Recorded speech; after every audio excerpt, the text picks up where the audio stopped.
त्या नुकसानग्रस्त भागांचा पाहणी दौरा आमच्या सगळ्या मंत्रिमंडळातील सहकारी इतकं मोठ्या प्रमाणावर या पावसाने थैमान घातलेलं आहे आणि बरंचसं नुकसान, काही ठिकाणी जमिनी खरडून गेल्या, काही ठिकाणी घरं बाधित झालेली आहेत, लोकांना राहण्याची व्यवस्था राहिलेली नाही, काही ठिकाणी जीवितहानी झाली, काही ठिकाणी मनुष्यहानी झाली, काहींची शेरडं करडं, तुमचे वासरं, आपले गाया म्हशी असे वाहून पण गेलेले आहेत, कोंबड्या वगैरे.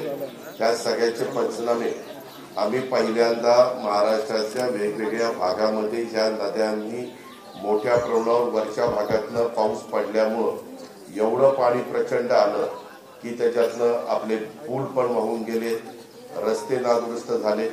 प्रचंड म्हणजे मी पण अनेक वर्ष समाजकारण राजकारण करणारे कार्यकर्ते आहे, पण एवढं प्रचंड नुकसान मी पहिल्यांदाच बघतोय. आणि ते एका भागामध्ये नाहीये. त्यांनी आपला मराठवाडा पण व्यापलाय, तिकडे विदर्भाला पण फटका दिलाय, इकडं जळगावला खानदेशात फटका दिलाय, आपल्या अहिल्यानगरला फटका दिलाय, काही पुणे जिल्ह्यामध्ये पण सोलापूर वगैरे भागामध्ये त्याचा फटका बसलाय.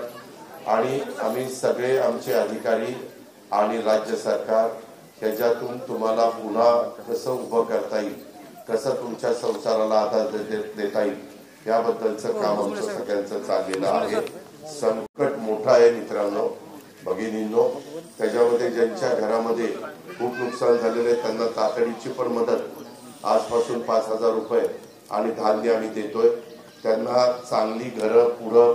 आता तुमचं सगळ्यांचं म्हणजे गावकऱ्यातल्या काही सहकारी माझ्याबरोबर होते, ते म्हणले की दादा इथं नेहमीच पाणी येतं, तुम्ही आम्हाला दुसरी जागा घेऊन आमचं दुसरीकडे पुनर्वसन करा. ते पुनर्वसनला तुमची सगळ्यांची संमती असेल तर तो विचार करावा लागेल. इथं आपल्या शाळेला काही खोल्या कमी पडतात, तिथं त्या अधिकच्या खोल्या द्यायच्यात, कारण मुलांना तिथं बसायची सोय नाहीये. अशा प्रकारच्या अनेक अडचणी आज इथं आल्यानंतर बघायला मिळाल्या. काल मी येणार होतो, पण काल मला धाराशिव आणि सोलापूर जिल्ह्यातल्या वेगवेगळ्या भागामध्ये उशीर झाला आणि मी रात्री 11:30-12ला आलो बीडमध्ये. 11:30-12ला तुमच्याकडे येणं तर अवघड होतं, कारण तुम्ही पण सगळेजण आपल्या म्हणजे आपल्या घरामध्ये असाल, झोपलेला असाल. म्हणून म्हणलं सकाळी लवकर जाऊन तुम्हाला भेटावं. त्याच उद्देशाने मी सगळ्या अधिकाऱ्यांना आणि लोकप्रतिनिधींना घेऊन आलेलो आहे. शासन तुमच्या पाठीशी आहे, तिथं कुठेही आम्ही अडचणी येऊन देणार नाही. आता मी तुमचा पालकमंत्री असल्यामुळे आढावा पण वरचेवर त्या ठिकाणी घेतोय. एक आहे, मी तुम्हाला आत्ता सांगतोय, उद्याच्या 26, 27, 28ला पण मोठ्या प्रमाणावर आपल्या महाराष्ट्रातल्या काही भागामध्ये अतिवृष्टी होण्याची शक्यता आहे, अशा प्रकारे हवामान खात्याने अंदाज वर्तवलेला आहे. त्यामुळं आपण सगळ्यांनी मिळून ती काळजी घेतली पाहिजे. आता जिथं काही नुकसान झाले त्याच्या संदर्भामध्ये तुम्ही गावकऱ्यांनी एकत्र बसा आणि लवकर मला सांगा की बाबा तुमचं पुनर्वसन करायचं का. आता एकाने सांगितलं की दादा इथं 3-4 एकर माझी जमीन मी घ्यायला तयार आहे, परंतु 3-4 एकरामध्ये काही गावाचं पुनर्वसन होणार नाही. मला उपसरपंचांनी सांगितलं की दादा आमचा साधारण 300च्या वर उमरा आहे. आपण साधारण उमऱ्याची भाषा बोलतो तर 300च्या वर आहे. तर तुम्ही सगळ्यांनीच त्याबद्दलचा विचार करा. इतर पण निवेदन आहे, पण मी एवढंच तुम्हाला सांगतो, तुम्ही एकटं आहोत असं अजिबात समजू नका. तुम्हाला आम्ही वाऱ्यावर सोडणार नाही. इथला तुमच्या पुलाचा पण काहीतरी नादुरुस्त बोलू दे ना, कुठं हातपार वर चाललंय त्याच्यामध्ये तुमचंही ऐकून घेतो बाबा, मी ऐकून घ्यायला चाललेलं. तर त्यामध्ये आता ज्या ज्या काही सूचना उपसरपंचांनी किंवा गावातल्या इतर प्रमुख मंडळींनी, काही माझ्या मावश्या किंवा माझ्या लाडक्या बहिणी पण मला भेटल्या, त्यांनी पण त्यांची जी काही अडचण आहे ती सांगितलेली आहे. आमच्याकडं तलाठी आपल्या इतर लेडीज आहे, त्यांनी पण लिस्ट तयार केलेली आहे. आणि ह्याच्यात कुठं कुणाला वगळलं जाणार नाही. ज्याचं नुकसान झालं त्याला मदत करण्याची भूमिका ही आमची राहील. ज्यांच्याच विहिरीमध्ये गाळ गेलेला आहे तो गाळ काढण्याच्या करता पण त्यांना सरकारच्या वतीनं पैसे दिले जातील. आणि पुन्हा तुमची विहीर पूर्ववत करण्याच्या दृष्टिकोनातनं जे काही काम करावं लागेल त्या कामाकरता पण निधी आमच्याकडनं त्या ठिकाणी दिला जाईल. काल मुख्यमंत्री पण त्यांनी सोलापूर आणि लातूर जिल्ह्यातले काही भाग केला. आमच्या उपमुख्यमंत्र्यांनी पण काही भाग केला. काही इतर मंत्र्यांनी पण जालना असेल, संभाजीनगर असेल, अहिल्यानगर असेल, परभणी असेल, असे वेगवेगळे बुलढाणा वगैरे त्या भागात ते गेलेले. मी काल सोलापूर आणि धाराशिवचा भाग केला.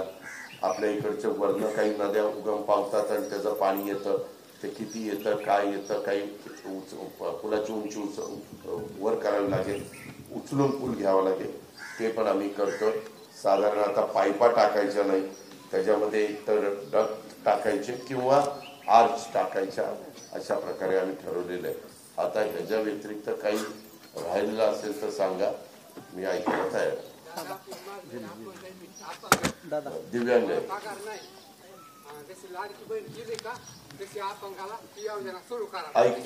ऐक, तू किती टक्के आहे दिव्यांग आहे? हा, मग 93% आहे. तर आपण लाडक्या बहिणींना 1,500 रुपये महिना देतो. तुमच्या करता 2,500 रुपये महिना आपण सुरू केलेला आहे. कॅबिनेटचा निर्णय झालेला आहे. माझं तहसीलदारांना विनंती आहे की त्यांची नाव घ्या आणि ते दिव्यांगामध्ये मोडतात 93%. फक्त त्याच्यामध्ये आम्ही एकदा पुन्हा तपासून घेणार आहे, कारण तुकाराम मुंडेंनी ते आदेश दिलेले. आपल्याला एवढंच पाहिजे आणि दिसतोच आहे, त्याच्यावर तो काही अडचण येणार तरी देखील कागदपत्र घ्या. ऐक ना जरा, तर तुला म्हणजे दिव्यांग असल्यामुळे तुम्हाला आम्ही 2,500 केलेले, तर त्या पद्धतीनं माहिती. आणि डायरेक्ट डीबीटी केलेलं आहे आणि डायरेक्ट डीबीटी तुमच्या अकाउंट येणार. दुसरी गोष्ट, लाडक्या बहिणींना तुम्हाला मला सांगायचंय, माझी हात जोडून तुम्हाला विनंती आहे की आम्ही खूप मोठं जबाबदारी उचललेली आहे सगळ्यांनी तुम्हाला सहकार्य करण्याच्या करता. मला एक माझी विधवा भगिनी भेटली, तिचा मोबाईल तिच्या मुलाच्या ताब्यात पडला. अलीकडं मुलं आई वडिलांना माहिती नसतं आणि काहीतरी गेम खेळतात, त्याच्यातनं तो कदाचित, मी आता पोलिसांना सांगितलं, इथं SP आहेत, जिल्ह्याचे पोलिसांचे प्रमुख इथं आहेत, मी त्यांना सांगितलं की ते तपासा. बहुतेक तो मुलगा त्याच्यातनं पैसे सगळे, आईचे 1 लाख वर काही 1,000 रुपये होते, ते सगळं हारलेलं दिसतोय. तरी आम्ही सायबर क्राईम म्हणून त्याची नोंद घेतोय, ते तपासतोय. तुम्ही पुरुष मंडळी आपल्याला आपल्या मुलांना, मातांनो, भगिनींनो, मुलींनो, जन्म दिल्यानंतर आपला मुलगा काय करतोय काय नाही, जर ते त्याच्यात हरले असतील आणि ते पैसे गेले असतील तर पंचायत आहे. पण कुणीतरी स्वतःच्या स्वार्थाकरता काही केलेलं असेल तर ते आम्ही शोधून काढू. तर आता यंत्रणा खूप निघालेली आहे. आणि ती भगिनी मला सांगत होती की दादा दर महिन्याला 1,500 रुपये मिळायचे, ते पण मी त्याच्यातच टाकत होते. असं करू नका बाबांनो. एक तर पै महत्वाचे असते, कसं तुम्ही पैसा जमून संसार चालवता ते आम्हालाही माहिती आहे, कारण मी पण ग्रामीण भागातून आलेला कार्यकर्ता आहे. त्यामुळं अशा गोष्टी मधल्या काळात पंतप्रधानांनी पण हे सगळं गेम हे रद्द म्हणजे थांबवायचे, त्यांना परमिशन द्यायची नाही, अशा प्रकारचा निर्णय घेतलेला आहे. नक्की काय झालंय, कधी झालंय, तो निर्णय व्हायच्या आधी झालाय का नंतर झालंय, परंतु आता एवढ्या माझ्या भगिनी मोठ्या प्रमाणावर आहेत. मला सगळ्यांना तुम्हाला हात जोडून विनंती करायची की कृपा करून तुमचे फोन आणि ते पैसे असे जाणार नाही, एवढी काळजी तर घ्या. पुरुष मंडळींनो तुम्ही पण घ्या, माझी विनंती आहे. आणि मी तुमचा पालकमंत्री असल्यामुळे वरच्यावरच येणार आहे. तिथं तुमच्या SDO, तुम्ही इथंच आहेत ना, SDO इथलेच आहेत, हे SDO आहेत म्हणजे प्रांत आहेत, हे तुमचे मामलेदार आहेत आणि हे तुमचे कलेक्टर आहेत आणि मी तुमचा पालकमंत्री आहे. त्याच्यामुळं आम्ही सगळेजण तुमच्या पाठीशी आहोत. आपण काळजी करू नका, कुठं अडचण येऊन देणार नाही. फक्त या सगळ्या संकटाचा गैरफायदा कोणी घेण्याचा प्रयत्न करू नका. ज्याचं त्या ठिकाणी नुकसान झालं त्याला आपण व्यवस्थितपणे मदत करू. ठीक आहे, धन्यवाद.